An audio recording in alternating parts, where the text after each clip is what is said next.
Le président Trump intensifie les attaques contre tout le monde au cours de la pandémie. What I did is way early, I closed our country to China. Nancy Pelosi was a month later saying it's going to pass. Everybody, even Tony Fauci was saying it's going to pass, not going to be a big deal. C'est ainsi qu'il a répondu à une question sur sa lenteur face à la crise. Lors du forum citoyen virtuel avec Fox News, il a attaqué la Chine et son ennemi politique Nancy Pelosi, comme d'habitude, ainsi que le principal expert américain des maladies infectieuses, le Dr Anthony Fauci, les blâmant d'avoir minimisé la gravité du virus. Son accusation survient alors que le nombre de morts dans le pays a atteint les 68 000.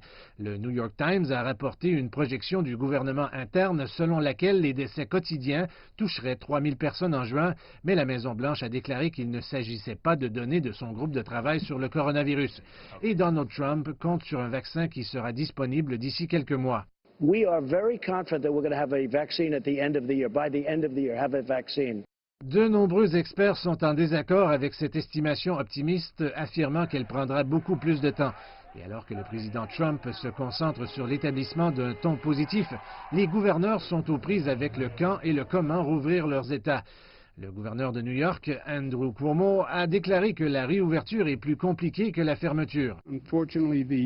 Malheureusement, le déclin de la montagne n'est pas aussi abrupt que l'inclinaison. Et la grande question pour nous à New York et dans chaque État du pays a été de savoir à quelle vitesse et à quel point ce déclin va se produire.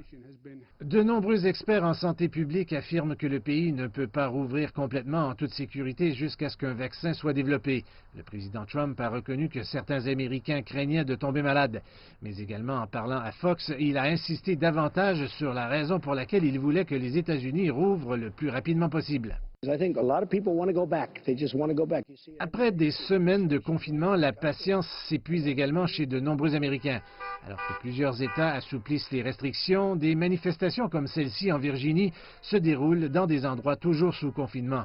Une initiative encouragée par le président américain.